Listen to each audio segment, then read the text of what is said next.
যে সময়ে আমাদের গল্পের শুরু, কাশিতে তখন উৎকৃষ্ট লাচ্ছাদার রাবড়ি 5 আনা সের বিক্রয় হইত।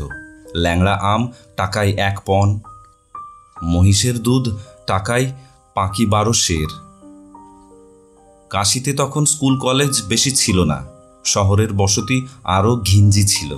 তেলের আলো জ্বলিত রাস্তায় অত্যন্ত অপরিষ্কার ছিল শহরের অবস্থা। গাড়ি ঘোড়া ছিল কম।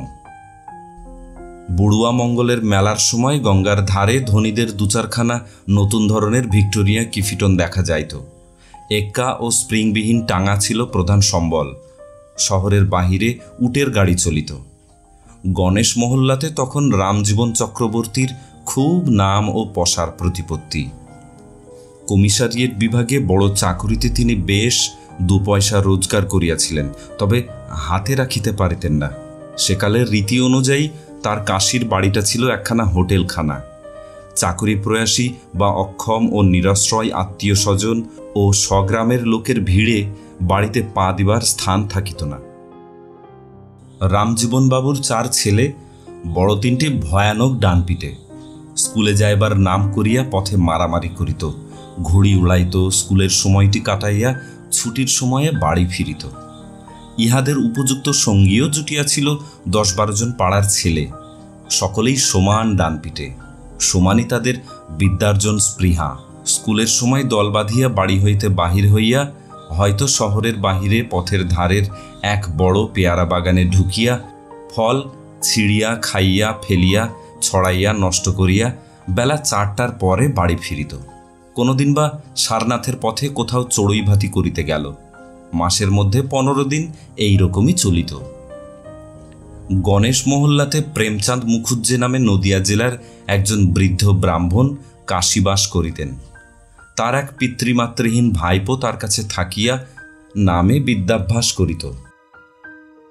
কাজে সে ছিল উপরোক্ত ডানপিটে স্কুল পালানো ছেলের দলের একজন চাই সদস্য। ভ্রাতুষ্পুত্রটির নাম সতীশ, রং টকটকে গৌরবর্ণ, একহারা চেহারা, নতুন স্প্রিংয়ের মতো তার সমস্ত দেহের একটা দৃঢ়তা, বাঁধুনি ও স্থিতিস্থাপকতা ছিল। নতুন নতুন বদমাইশি ফন্দি আটিবার বুদ্ধিতে ও সাহসে দলের সকলেই তার কাছে হার মানিত। ফলে এই দলটির লেখাপড়া যাহা হইবার হইল। তারপর যখন শখের থিয়েটারের ধুম কলকাতা হইতে কাশী গিয়া পৌঁছিল, এদের দল কাশীতে নব আন্দোলনের প্রতিভূ ও প্রাণস্বরূপ হইয়া মহা উৎসাহে নিজেরাই বড় বড় কাগজে সিন আটিয়া বেলের আঠা দিয়া জুড়িতে লাগিল।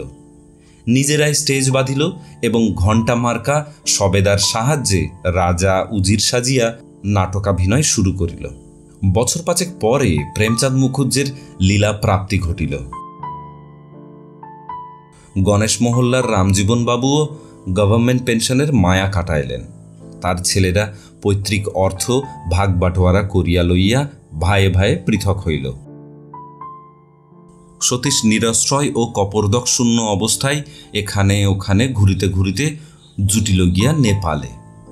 নেপালে যে কি করিয়া সে দরবার হাসপাতালে কম্পাউন্ডারি পাইয়া চাকরিতে ও চিকিৎসা ব্যবসায় 2 পয়সা রোজগার করিতে লাগিল, যে সতীশ ইংরেজি স্কুলের 3য় শ্রেণীর গণ্ডি 2-3 বৎসরেও ডিঙাইতে পারে নাই, সে কি করিয়া দুরূহ ইংরেজিতে লেখা ডাক্তারি বই আয়ত্ত করিয়াছিল, সামান্য বেতনের কম্পাউন্ডার হইয়া সে কিভাবে অবসর সময়ে রোগী দেখিয়া চিকিৎসা ব্যবসায়ে বেশ নাম করিয়া ফেলিয়াছিল, সেসব খবর দিতে পারিব না।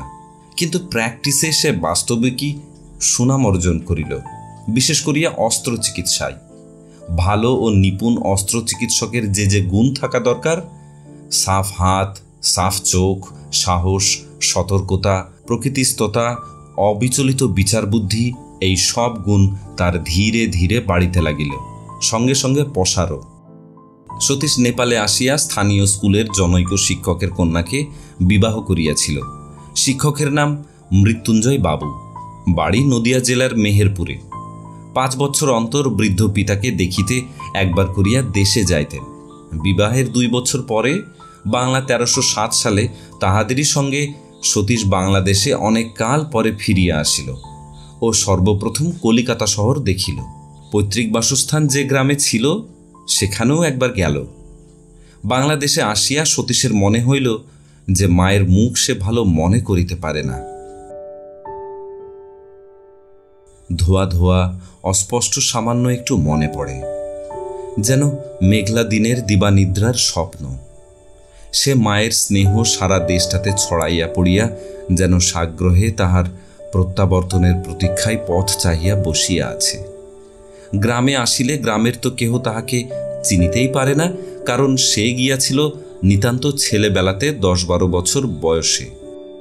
পৈতৃক ভিটা খুঁজিয়া বাহির করিতে বেগ পাইতে হইল,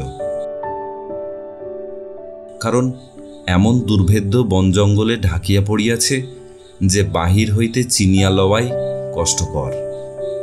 গ্রামের সকলেই আসিয়া ধরিয়া বসিল যে তাহাকে দেশে ঘরবাড়ি করিতে হইবে, এখানে বাস করিতে হইবে। ইহার মধ্যে প্রতিবেশীর পুত্রের উপর নিছক নিঃস্বার্থ ভালোবাসা ছিল না, তাহা বলাই বাহুল্য। দেশে মোটে ডাক্তার নাই। সতীশের মতো একজন নামজাদা ডাক্তার গ্রামে বসিয়া প্র্যাকটিস করিলে গ্রামের লোকের সুবিধা বড় কম নহে। চক্ষু লজ্জার খাতিরে অন্তত গ্রামের লোকের কাছে সে তো আর ভিজিট লইতে পারিবে না। সেবার সতীশ ভিটার মায়া কাটাইয়া ফিরিয়া গেল বটে, কিন্তু দেশের মায়া তাহাকে পাইয়া বসিয়াছিল। পরের বৎসরই সে পুনরায় শীতকালে ছুটি লইয়া গ্রামে ফিরিয়া পৈতৃক ভিটার বন জঙ্গল কাটাইয়া সেখানে টিনের ঘর তুলিয়া ফেলিল। ছুটি ফুরাইলে আবার কর্মস্থানে ফিরিল সেবারও। কিন্তু দেশের মায়া একবার পাইয়া বসিলে তা কি ছাড়ানো সহজ? চন্দ্রগিরি উদয়গিরির দুর্গম গিরিসংকট পার হইয়াও নদিয়া জেলার ক্ষুদ্র গ্রামের ডাক নেপালে গিয়া পৌঁছিয়াছিল। পরবৎসর সতীশ চাকরিতে ইস্তফা দিয়া স্ত্রী পুত্র সহ দেশে আসিয়া বসিল ও গ্রামে প্র্যাকটিস শুরু করিল। সে আজ 32 বছর পূর্বের কথা। তখন অলিতে গলিতে এমবি পাস ডাক্তার হয় নাই। আজকালের মতো পাশ করা ডাক্তার খুঁজিয়া মেলানো দুর্ঘট ছিল। নিকটবর্তী নরহরিপুরের বাজারে তখন জাদুরাম স্যাকরা ছিল দেশের মধ্যে বড় ডাক্তার। জাদুরাম বাদে একজন মুসলমান হোমিওপ্যাথ, একজন কবিরাজও ছিল। ইহারা গেল প্রবীণের দলে। তরুণের মধ্যে কানাইলাল রায় কলিকাতা হইতে কিসের একখানা সার্টিফিকেট আনিয়া ডাক্তার সাজিয়া বসিয়াছিল। সতীশ আসিয়াই প্র্যাকটিস জমাইয়া ফেলিল। সে উপরোক্ত হাতুড়ে দলের অনুকরণে নরহরিপুরের বাজারে ডাক্তারখানা খুলিয়া আধাত লম্বা হরফে নিজের নামের সাইনবোর্ড ঝুলাইল না, বা রোগীর বাড়ি আসিয়া স্থানীয় অন্যান্য ডাক্তারদের নিন্দাবাদ করাও অভ্যাস করিল না। গ্রামের বাড়ির একখানা ঘরে ঔষধ রাখিত, আলাদা ডিসপেন্সারিও ছিল না। রোগীরা আসিয়া বসিত সতীশের বাড়ির সামনে বটতলায়। তাহাদের বসিবার স্থানের পর্যন্ত কোনো ব্যবস্থা ছিল না। কিন্তু এসব সত্ত্বেও সতীশের বাড়ির সামনের বটতলায় রোগীর ভিড় দিন দিন বাড়িয়া চলিল। দিন রাতে স্নানাহারের সময় নাই। 7-8 ক্রোশ দূরের গ্রাম হইতেও রোগী দেখিবার ডাক আসিতেছে।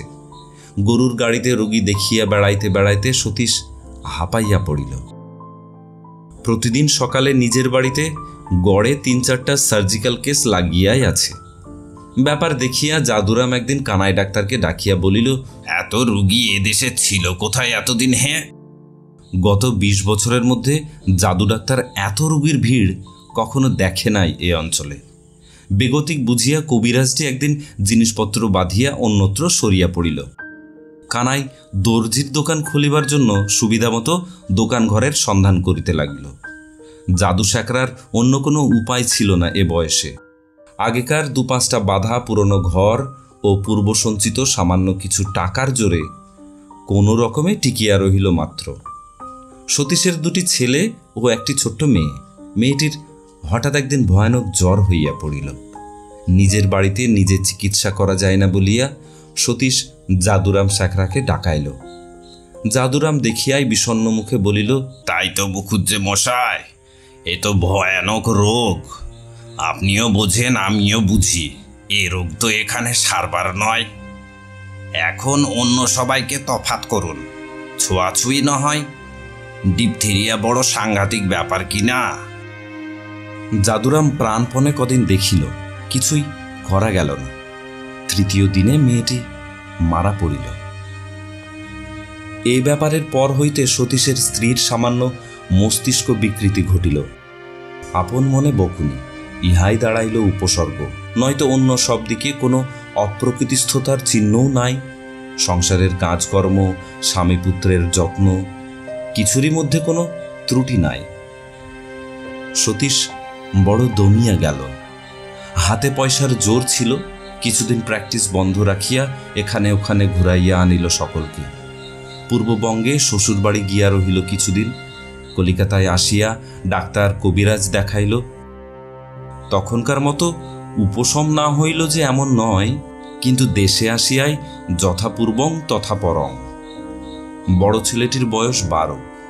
সে 3 ক্রোশ দূরবর্তী রামনগরের হাই স্কুলের বোর্ডিংয়ে থাকিয়া পড়াশোনা করিতেছিল। ছোট ছেলেটিকেও এবার সতীশ সেখানে রাখিয়া দিল। এসব বাংলা 1312 সালের কথা। তারপর যেমন অন্য 5 জন মানুষের দিন যায়, সতীশের দিনও তেমনিভাবেই যাইতে লাগিল। রোগী দেখা, টাকা রোজগার, সংসার প্রতিপালন। ছেলেরা বড় হইল। বড় ছেলেটির নাম বিনয়। সে আইএসসি পাশ করিয়া মেডিকেল কলেজে ডাক্তারি পড়িতে লাগিল। সতীশের পুত্রবধূর মুখ দেখিবার জন্য এই সময় তাহার বিবাহ দিল। ছোট ছেলে তখনও স্কুলের ছাত্র। সে তার দাদার চেয়েও মেধাবী এবং সুবুদ্ধি। ইতিমধ্যে নানা স্থান হইতে তাহার বিবাহের সম্বন্ধ যাতায়াত করিতেছিল। এসব গেল বাহিরের ব্যাপার। সতীশের মনে বড় অদ্ভুত পরিবর্তন হইতে লাগিল ধীরে ধীরে। 15-16 বছর ধরিয়া সে এই গ্রাম এবং পার্শ্ববর্তী অঞ্চলে ডাক্তারি করিতেছে। এই 15-16 বৎসরের জীবন নিতান্ত একঘেয়ে। রোগী দেখা, খাওয়া, ঘুমানো। ভূষণদার দোকানে বসিয়া মাঝে মাঝে গল্পগুজব, সংসারের বাজারহাট করানোর ব্যবস্থা করা। দিনের পর দিন, মাসের পর মাস, বৎসরের পর বছর। একঘেয়ে একরকম জীবনযাত্রা। বৈচিত্র্য নাই, পরিবর্তন নাই, নতুনতর অনুভূতির কোনো আসিবার পথ নাই কোনো দিক দিয়া। কিন্তু সতীশ এই বিষয়ে খুব সচেতন নয়। জীবনে তেমন আর আনন্দ নাই, একথা একাধবার তাহার মনে যে না উঠিয়াছে এমন নয়, কিন্তু এ লইয়া ভাবিতে সে বসে নাই কখনো। ভাবিবার সময়ও পাই নাই। কিন্তু ক্রমে এ কথাটা তাহার মনের মধ্যে উকি মারিতে লাগিল। হয়তো নিস্তব্ধ দুপুরে বিলের পাশের পথ দিয়া গরুর গাড়িতে আরামে সে ভিন গায়ে রোগী দেখিতে চলিয়াছে। মাঠের ধারে ধারে ঘুঘু পাখির ডাকে কিংবা বিলের গভীর জলে বাগদি ছেলের ডোঙা চড়িয়া মাছ ধরিবার দৃশ্যে সে দেখিত। সে হঠাৎ অন্যমনস্ক হইয়া কাশিতে যাপিত বাল্যজীবনের কথা ভাবিতেছে। রামরাম সাহু হালুইকরের দোকানে লক্ষ্মী বলিয়া সেই মেয়েটি থাকিত। এতকাল পরেও তার সে গলার সুমিষ্ট সুর যেন প্রাণে লাগিয়া আছে। একবার সে, রামজীবনবাবুর বড় ছেলে বাদল, তার ভাগ্নে নরু, 3 জনে জঙ্গমবাড়ির বারোয়ারি আসরে সিদ্ধি খাইয়া কি কাণ্ডটাই করিয়াছিল। নেপালে একবার কর্নেল খড়গ শামসের জং রানা বাহাদুরের কন্যার বিবাহেতে নিমন্ত্রিত হইয়া গিয়াছিল। গিয়া দেখিল খাওয়া দাওয়ার ব্যবস্থা নাই। একটা মোড়কের মধ্যে মশলা ও সুপারি, আর একটা মোড়কে 5টি টাকা। সতীশ কর্নেল বাহাদুরের দেওয়ানকে বলিল, টাকা কিসের? নিমন্ত্রিত হয়ে এসে টাকা নেওয়া আমরা অপমানজনক মনে করি। দেওয়ান বলিল, এখানে এই নিয়ম, না নিলে কর্নেল চড়তে পারেন। সতীশ রাগ করিয়া বলিল, চোটে আমার কি করবেন তিনি? চাকরি নেবেন? নিন, আমি এক্ষুনি ইস্তফা দিতে রাজি আছি। টাকা কখনোই নিতে পারবো না। গোলমাল শুনিয়া রানা বাহাদুর নিজে আসিয়া ব্যাপারটা অন্যভাবে মিটাইয়া দিলেন। চাকরি যাওয়া তো দূরের কথা, সেই মাসেই সতীশের 10 টাকা বেতন বৃদ্ধি হইয়াছিল। গত 15 বৎসর ধরিয়া সতীশ তো অনবরত সকলের কাছেই কাশী আর নেপালের গল্প করিয়া আসিতেছে। তাহার সমবয়সী লোকদের কাছে, দেশের বন্ধুদের কাছে, রোগী ও রোগীদের আত্মীয় স্বজনের কাছে। কিন্তু সে শুধু বাহাদুরি লইবার জন্য। সে কত দেশ বেড়াইয়া কত অভিজ্ঞতা সঞ্চয় করিয়াছে, কত বড় মানুষই করিয়াছে, কত বড় বড় লোকের সমাজে মিশিয়াছে, তাহা সাড়ম্বরে জাহির করিবার জন্য। এবার কিন্তু এসব জীবনের স্মৃতি একটা অস্পষ্ট বেদনার মতো তাহার মনে আসিয়া উদয় হইতে লাগিল। কি যেন একটা জিনিস চিরকালের জন্য হারাইয়া গিয়াছে, আর কোনোদিন তাহার সাক্ষাৎ মিলিবে না। সতীশের এই এত বড় প্রসারের বিনিময়েও না, সঞ্চিত অর্থের বিনিময়েও না, কোনো কিছুতেই না।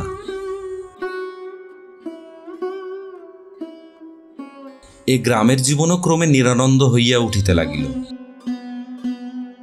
সতীশ গ্রামে আসিয়া ও গ্রামে যে কয়টি সুখের সুখী, দুঃখের দুঃখী প্রবীণ আত্মীয় স্থানীয় লোক পাইয়াছিল, এ পাড়ার অম্বিকা রায়, শ্যামাকান্ত গাঙ্গুলি, ও পাড়ার বৃদ্ধ গোসাই মশাই, এরা একে একে মারা গেলেন। আষাঢ় মাসের শেষে যাদুরাম স্যাকরার ও রোগশয্যা পার্শ্বে সতীশের ডাক পড়িল। যাদুরামের বয়স হইয়াছিল প্রায় ৭৫ বৎসরের কাছাকাছি। গত ১০ বৎসর অর্থাভাব ও দারিদ্র্যের সঙ্গে যুদ্ধ করিয়া যাদুরামের স্বাস্থ্য একেবারে ভাঙিয়া পড়িয়াছিল। সতীশ বুঝিল এই বয়সে তার উপর ডবল নিউমোনিয়া রোগ, যাদুরামও বিছানা ছাড়িয়া আর উঠিবে না। যাদুরাম নিজেও সেটা খুব ভালো করিয়াই বুঝিয়াছিল। ক্ষীণ কণ্ঠে বলিল, মুখুদে মশাই, ওষুধ আর কি দেবেন? পায়ের ধুলো দিন। একটা কথা বলি, নাতিটার উপায় করতে পারলাম না। দুটো ছেলে মারা গেল। ওইটুকু বংশের মধ্যে শিবরাত্রির সলতে ওকে আপনার চরণে দিয়ে গেলাম। কম্পাউন্ডারিতে ভর্তি করে নেবেন আপনার ডাক্তারখানায়। বছর দিনেক দেখে শুনে শিখলে তবুও অন্য চাষাখায়ে গিয়ে হাতুড়িগিরি করেও দুটো খেতে পারবে। সতীশের চোখ জলে ভরিয়া আসিল। ভগ্ন হৃদয় বৃদ্ধ চিকিৎসকের অন্তিম শয্যা পার্শ্বে বসিয়া সে আশ্বাস দিল, এই বিষয়ে তাহার দ্বারা যতদূর সাধ্য সে করিতে ত্রুটি করিবে না। যাদুরাম এমন পয়সা রাখিয়া যায় নাই যাহাতে তাহার শ্রাদ্ধের খরচ নির্বাহ হইতে পারে। সতীশ নিজে শ্রাদ্ধ সংক্রান্ত যাবতীয় ব্যয়ভার বহন করিল। নাতিকে নিজের ডাক্তারখানায় আনিয়া কাজ শিখাইতে লাগিল। খুচরা কিছু দেনা ছিল বৃদ্ধের, তাহারও একরূপ সাময়িক মীমাংসা করিয়া দিল। এই সময় সতীশের নিজের সময়েরও পরিবর্তন দেখা দিল। ছোট ছেলের কলেজের খরচ, বড় ছেলের ডাক্তারি পড়ার খরচ, এদিকে কি জানি কেন রোগীর সংখ্যা কমিতেছে। স্থানটা কি হঠাৎ স্বাস্থ্যনিবাস হইয়া উঠল নাকি? সঞ্চিত অর্থে ক্রমশ হাত পড়িতে লাগিল এবং সাধারণত যা ঘটিয়া থাকে, একবার সঞ্চিত অর্থে হাত যখন পড়িল সে হাতটা আর গুটানো গেল না। বৎসরের পর বৎসর ক্রমশ খরচ বাড়িয়াই চলিয়াছে। আয় তেমন নাই, হাতের টাকা নিঃশেষ হইতে এ অবস্থায় কতদিন লাগে। সতীশ অমানসিক পরিশ্রম করিতে লাগিল।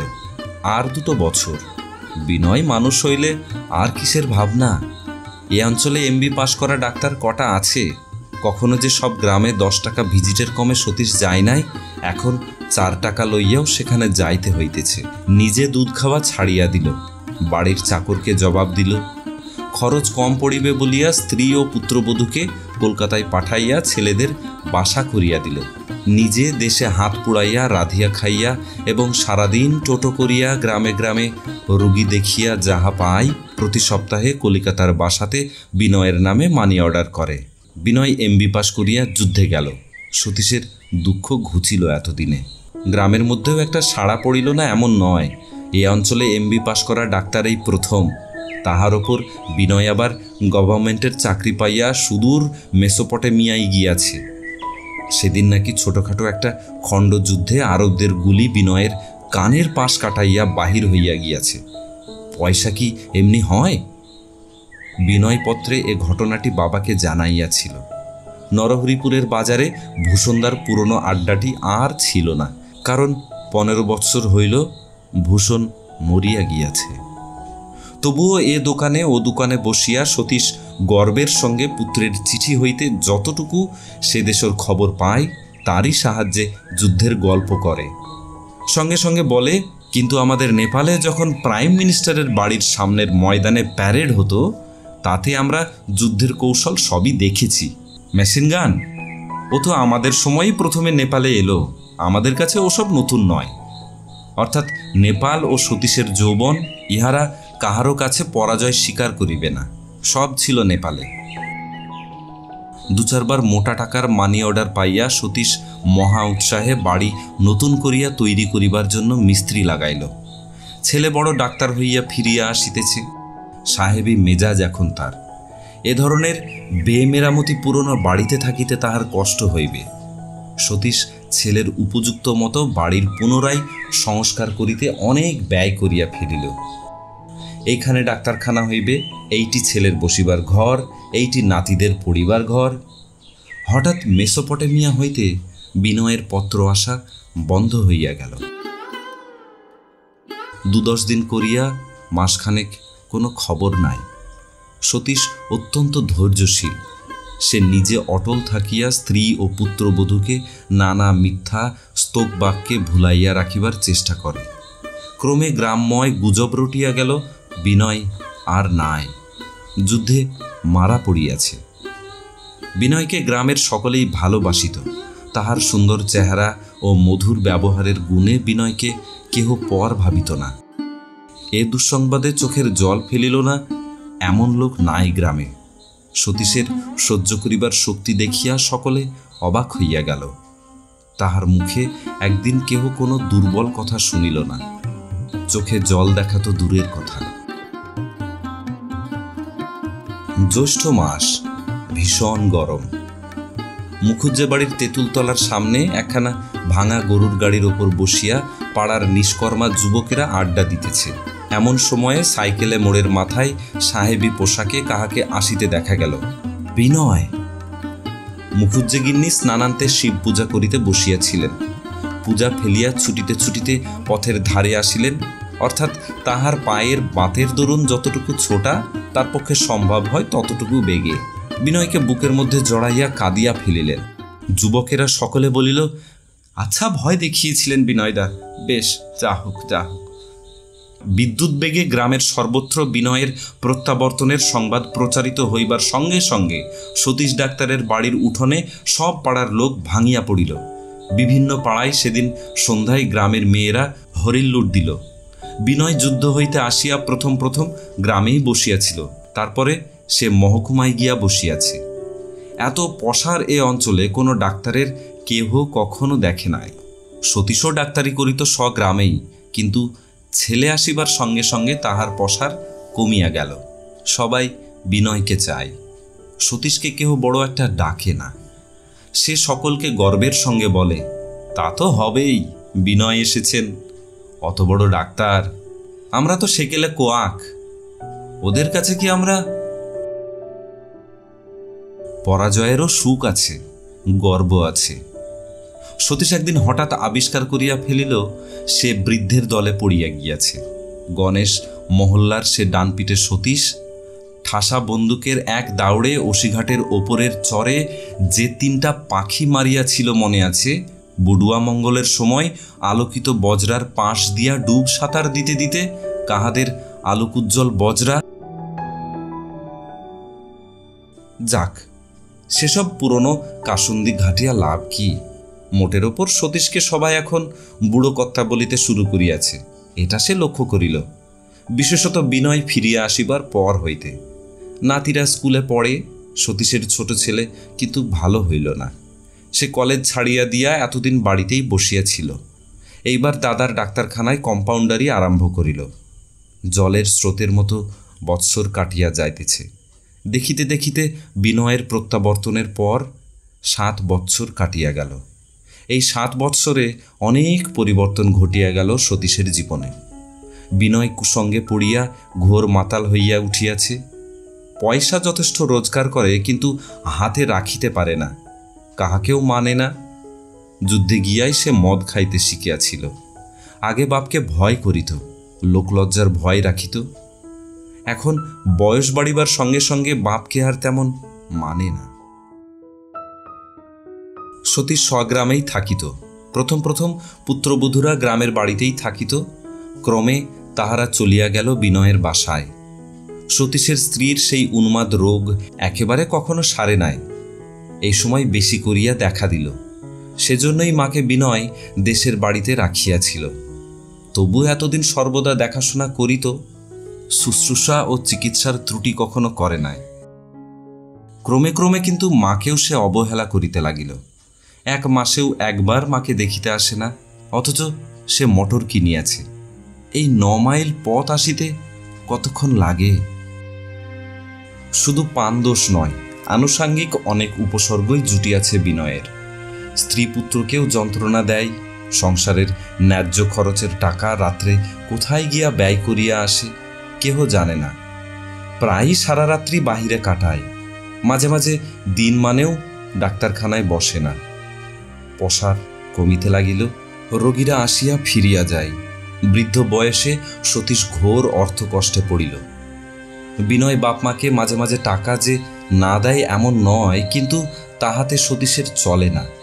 ছোট ছেলেটি দাদার অবস্থা দেখিয়া নিজের স্ত্রী পুত্র লইয়া শ্বশুরবাড়ি চলিয়া গেল। সেও বাপমায়ের কোনো সংবাদ লয় না। সন্ধ্যাবেলা বসিয়া তামাক খাইতে খাইতে সতীশ অন্যমনস্কভাবেই এইসব কথাই ভাবিতেছিল। এমন সময় উঠানে কাহাকে আসিতে দেখা গেল। কে? আমি, পটল দাদা। সতীশ খুশি হইয়া একগাল হাসিয়া হুকা হাতে উঠাইয়া দাঁড়াইল। আয় পটল, আয় আয়। পটল বিনয়ের বড় ছেলে দিব্যেন্দুর ডাক নাম। গোর বর্ণ, সুশ্রী, 14-15 বছরের হাস্যমুখ বালক। নাতিদের জন্য বৃদ্ধের মন কেমন করে সর্বদা, কিন্তু তাহারা বড় একটা এদিকে পা দেয় না। অপ্রত্যাশিতভাবে নাতিকে দেখিয়া সতীশ যেন আকাশের চাঁদ হাতে পাইল। তোর বাবার খবর কিরে পটল? দিব্যেন্দু অপরাধীর মতো দৃষ্টিতে চাহিয়া বলিল, সেই একরকম দাদা, বরং আরও বেড়েছে। পরে সে দাগ দেখাইল। মাতাল অবস্থায় বাবা কি একটা শক্ত অ্যালজেব্রার অঙ্ক কষিতে দিয়াছিল, সে পারে নাই বলিয়া ছড়ি দিয়া মারিয়াছে। দুজনে বসিয়া অনেক কথা হইল। সতীশ বলিল, বস পটল বস, রাধিকে গিয়ে খাবি কি নইলে? সতীশের স্ত্রী এখন সম্পূর্ণ পাগল। একটা ঘরে একা দিনরাত শুইয়া থাকে, আপন মনে বিড়বিড় করিয়া বকে। কাজকর্ম করা দূরের কথা, না খাইয়া দিলে খায় না। সতীশ বলিল, একবার মনে হয় পটল আবার প্র্যাকটিস শুরু করি, কিন্তু এখন আর কেউ আমায় ডাকবে না। 30 বছর আগে যখন এসেছিলাম এদেশে, তখন তেমন ডাক্তার ছিল না। এখন নরহরিপুরের বাজারেই 3টে ক্যাম্বেল পাস, একটা এমবি। ওদিকে তো বিনয় রয়েছে, অমল রয়েছে, শ্যামবাবু, সবাই এমবি। আমাকে আর কে ডাকবে? দিব্যেন্দু বলে, ভেবো না দাদা, আমি পাশ করে যখন চাকরি করব তখন তোমার আর এ দশা থাকবে না। সতীশ উৎসাহের সহিত বলে, আমায় কাশি পাঠিয়ে দিস পটল, কতকাল দেখিনি। এই শুনবি তবে আমরা কি করতাম সেখানে। দিব্যেন্দু জ্ঞান হইয়া পর্যন্ত কাশীর গল্প, নেপালের গল্প অনেক শুনিয়াছে ঠাকুরদাদার মুখে। একই গল্প 50 বার সে শুনিয়াছে অন্তত, মুখস্থ বলিতে পারে।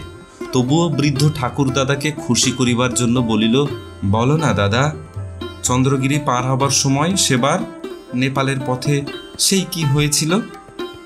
দিব্যেন্দু কখনো নেপাল দেখে নাই, কিন্তু ঠাকুরদাদার মুখে আজন্ম বর্ণনা শুনিয়া চন্দ্রগিরি, রত্নগিরি, রক্সৌলের পশুপতিনাথ মেলার দৃশ্য, এসব তাহার মানসপটে সুস্পষ্ট রেখা ও বর্ণে রূপ গ্রহণ করিয়াছিল।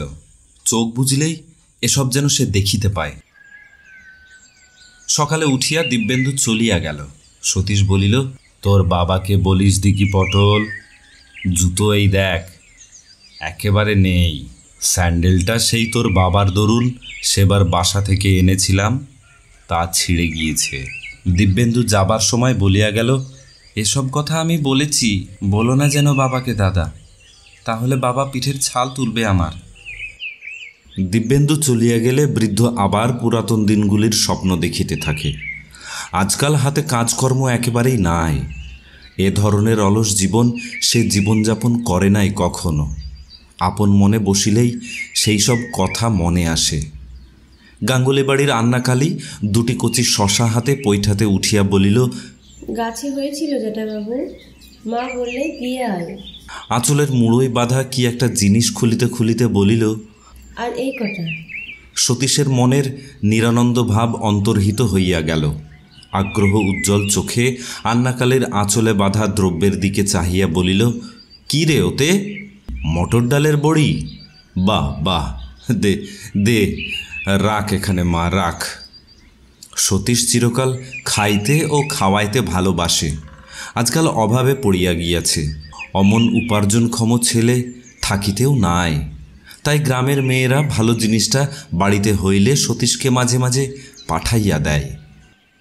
আন্নাকালী 14-15 বছরের সুন্দরী মেয়ে। উপরি উপরি 4টি কন্যার জন্মগ্রহণের পরে বাপমা পঞ্চম ও সর্বকনিষ্ঠ কন্যাটির ওই নাম রাখিয়াছিল। নামের সঙ্গে তার চেহারার কোনো সম্পর্ক নাই। সে হাসিয়া বলিল, আপনার হাতের সেই কলাই ডাল রান্না কখনো ভুলবো না জেঠাবাবু। মেয়ে মানুষে অমন রাখতে পারে না।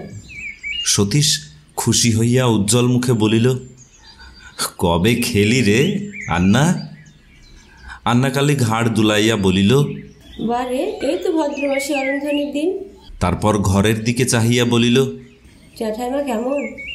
ওই একরকম। ওর আর আবার ভালো আর মন্দ।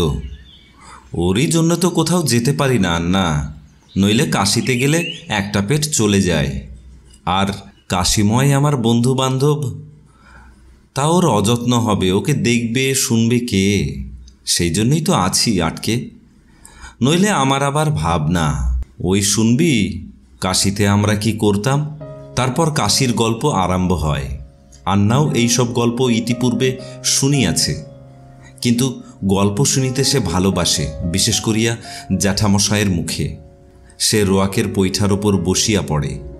কাশির কথা হইতে কখন নেপালের কথা আসিয়া পড়িয়াছে দুজনের কেহই লক্ষ্য করে নাই।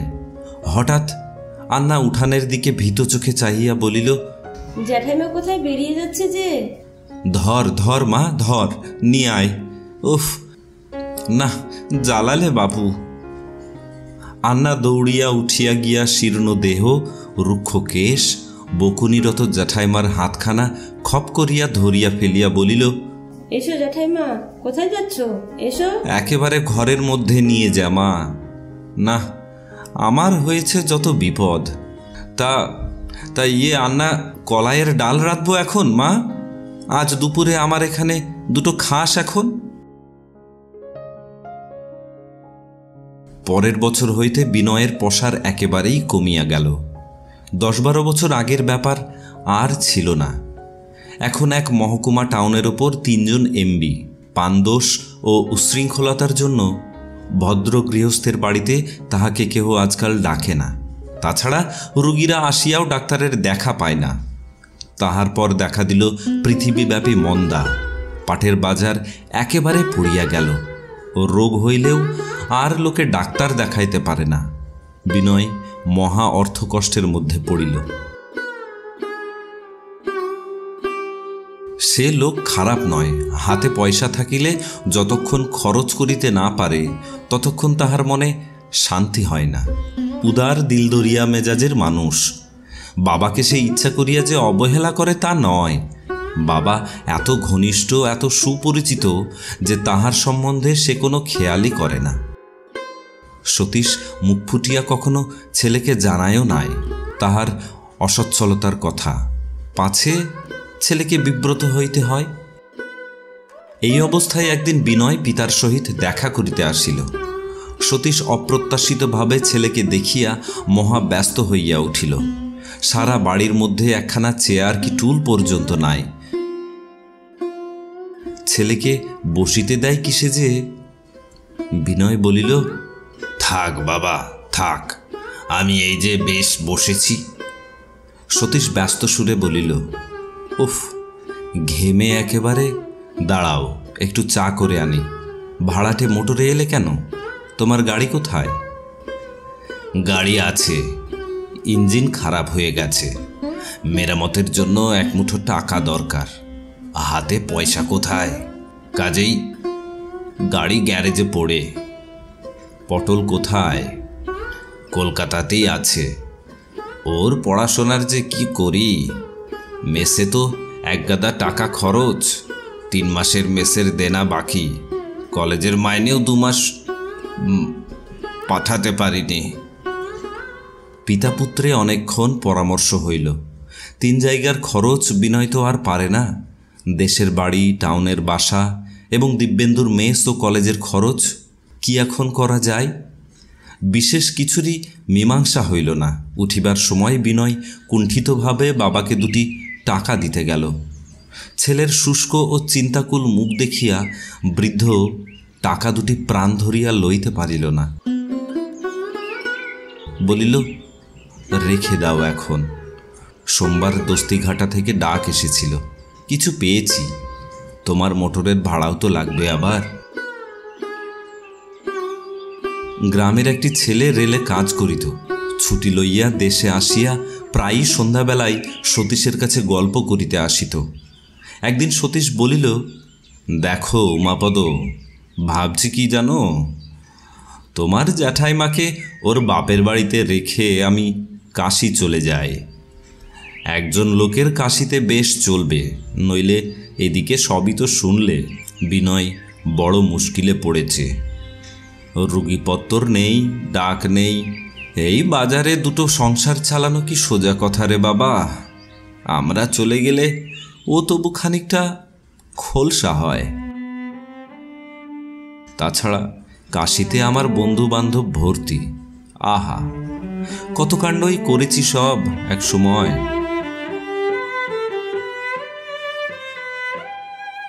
কাশীতে কাকে না চিনি। উমাপদ আবাল্য এইসব গল্পের সঙ্গে পরিচিত। সে বলিল, পাগল হয়েছেন? আপনার ছেলেবেলার আমলের তারা কি আর কেউ এখন বেঁচে আছে ভাবছেন? সেসব কি? সতীশ কথাটা পছন্দ করিল না, বাধা দিয়া বলিল, তুমি কি করে জানলে নেই? আমাদের সে ডানপিটে দলের ছেলে হঠাৎ মরবার নয় যেন। ছেলে কথাটা অসতর্ক মুহূর্তে মুখ দিয়া বাহির হইয়া গেল। সব আছে। হঠাৎ আমরা মরছি নে। তুমি জানো না আমাদের সে দলের কথা। শুনবে তবে? উমাপদ ব্যস্ত হইয়া বলিল, জ্যাঠামশাই, আর একদিন বরং এসে, আজ একটু কাজ আছে, উঠি এখন। হ্যাঁ। দিন 15 পরে সতীশ একদিন কাশী স্টেশনে দুপুরবেলা নামিল। স্ত্রীকে মেহেরপুরে ছোট শালার কাছে রাখিয়া আসিয়াছে। আসিবার সময় বাড়ির চাবিটা আন্নাকালীর হাতে দিয়া আসিয়াছে, বিনয় আসিলে দিবার জন্য। ছেলেকে কোনো খবর দেয় নাই। কেন মিছামিছি তাহাকে বিব্রত করা?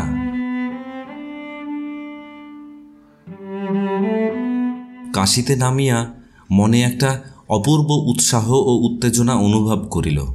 বাল্যের সেই কাশী।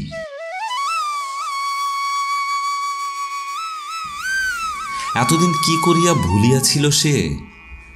বাংলাদেশের একটা জঙ্গলে ভরা ছোট্ট পাড়া গায়ে জীবনের 30টি বছর। সারাদিন ধরিয়া সে কাশীর পথে পথে ঘুরিয়া বেড়াইল।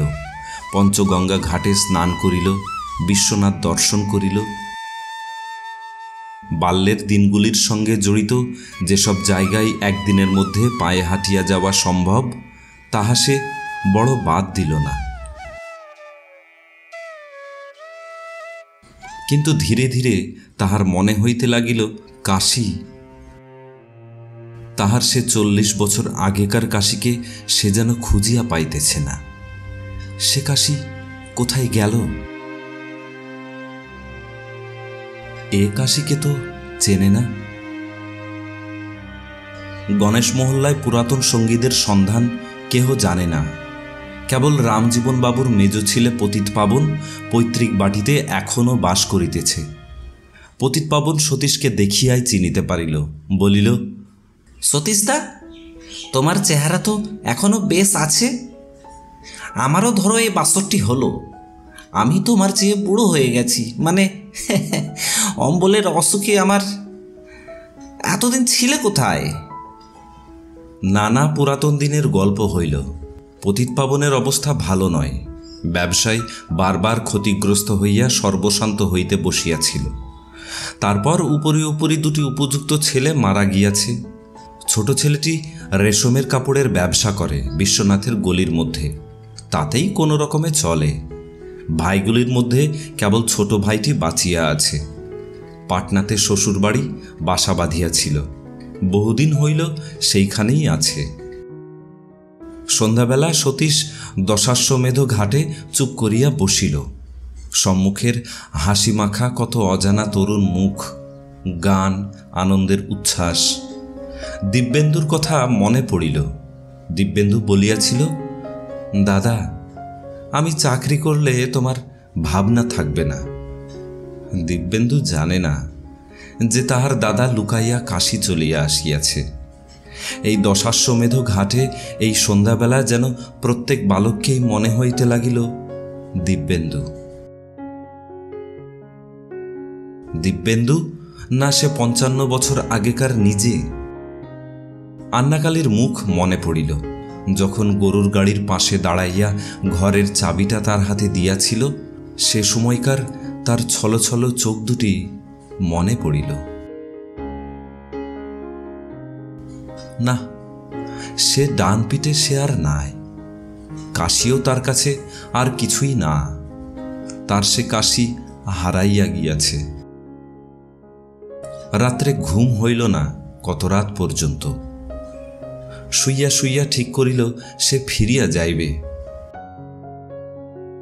আন্নাকালীর জন্য কাশির কৌটা লইতে হইবে।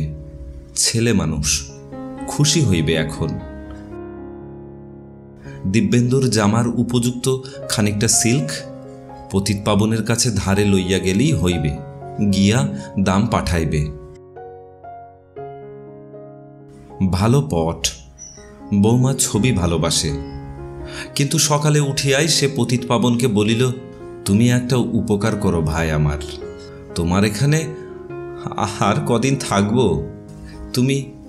তুমি একটা বাজার সরকারি গোছের কাজ জুটিয়ে দাও দেখি আমায়।